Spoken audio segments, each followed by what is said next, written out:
అందరికీ నమస్కారం. Welcome to my channel. ఈ వీడియోలో ఏపీ ప్రభుత్వ ఉద్యోగ పెన్షనర్ల డీఏ బకాయిల చెల్లింపులపై శుభవార్త చెప్పిన ఆర్థిక శాఖ.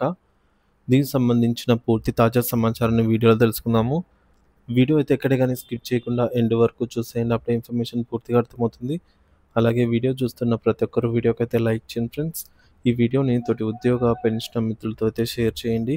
కొత్తగా మన ఛానల్ని చూస్తున్న వారు ఇంకా ఎవరైనా సబ్స్క్రైబ్ చేసుకున్నట్లయితే వెంటనే మన ఛానల్ని సబ్స్క్రైబ్ చేసుకోండి. దీని ద్వారా నేను చేసే లేటెస్ట్ వీడియోస్ అన్నీ మీ వరకు రీచ్ అవుతాయి. ఇక ఆలస్యం చేయకుండా వివరాల్లోకి అయితే వెళ్ళిపోదాము. ఫ్రెండ్స్, ఇక విషయానికి వచ్చినట్లయితే ఆంధ్రప్రదేశ్ శాసనసభలో వేతన సవరణ కమిషన్ పీఆర్సీ మరియు ఉద్యోగుల ప్రయోజనాలకు సంబంధించిన చర్చలు ఉద్యోగులు మరియు ప్రభుత్వము మధ్య కొనసాగుతున్నటువంటి ఈ యొక్క చర్చలు అయితే కొనసాగుతూ ఉన్నాయన్నమాట. మరి అమరావతిలో జరిగిన ఈ చర్చల్లో ప్రభుత్వం వేతన సవరణ కమిషన్ ఎప్పుడు ఏర్పాటు చేస్తుంది, మధ్యంతర భృతి ఐఆర్ ఎంత శాతం ఉంటుంది, అది ఉద్యోగులకు ఎప్పుడు చెల్లిస్తారు అనేది, అలాగే పెండింగ్లో ఉన్న కరువు భత్యం డిఏ బకాయిలు ఎప్పుడు చెల్లిస్తారు అనే ప్రశ్నలకు ఆర్థిక శాఖ సమాధానం ఇచ్చింది. ఆర్థిక శాఖ స్పష్టమైన తేదీలు లేదా శాతాలను ప్రకటించకుండా పీఆర్సీ మరియు ఐఆర్ విషయాలు ఇంకా పరిశీలనలోనే ఉన్నాయని పేర్కొంది. ఇది ఉద్యోగ సంఘాల్లో కొంత నిరాశను కలిగించింది. ఎందుకంటే ప్రస్తుతం ప్రభుత్వ అధికారంలోకి వచ్చిన తర్వాత ఈ ప్రక్రియ వేగవంతం చేస్తుందని ఉద్యోగులు ఆశించారు. కీలకమైన అంశాలపై తక్షణ స్పందన మరియు స్పష్టతను ఆశించిన ఉద్యోగులు ఆర్థిక శాఖ ప్రకటన నిరాశ కలిగించింది. అయితే డిఏ బకాయిల చెల్లింపులపై ప్రభుత్వం కొంత స్పష్టత ఇచ్చింది.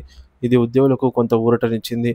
ప్రభుత్వం అందించిన సమాచారం ప్రకారంగా 2024 జూన్ 12 వరకు 11వ పీఆర్సీలో భాగంగా ఉద్యోగులకు చెల్లించాల్సిన డిఏ బకాయిలు పెండింగ్లో ఉన్నాయి. ఈ బకాయిల మొత్తం దాదాపుగా 1219 కోట్లుగా అంచనా వేయబడింది. ఈ మొత్తాన్ని అత్యంత ప్రాధాన్యతతో త్వరలో చెల్లిస్తామని ప్రభుత్వం హామీ ఇచ్చింది.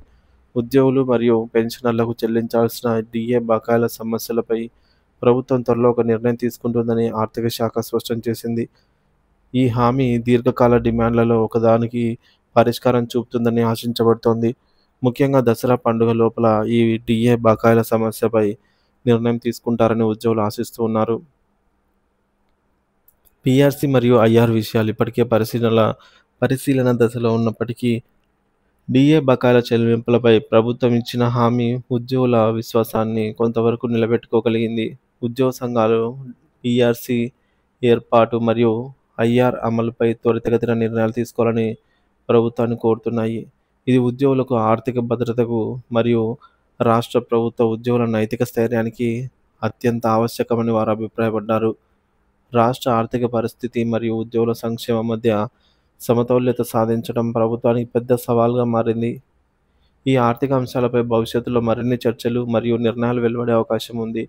ఆర్థిక శాఖ హామీ ఇచ్చినట్లుగా దసరా నాటికి డిఏ బకాయిల చెల్లింపులు జరుగుతాయా లేదా అనేది వేచి చూడాలి. ప్రస్తుతం 4 డిఏలు పెండింగ్లో ఉండగా కనీసం వాటిలో 1 లేదా 2 వాటినైనా దసరా కానుకగా ప్రకటించాల్సిన నేపథ్యంలో రాబోయే పరిణామాలు ఆసక్తికరంగా మారనున్నాయి. ఈ అంశాలపై ఎప్పటికప్పుడు అప్డేట్స్ అయితే అందిస్తూనే ఉంటాము.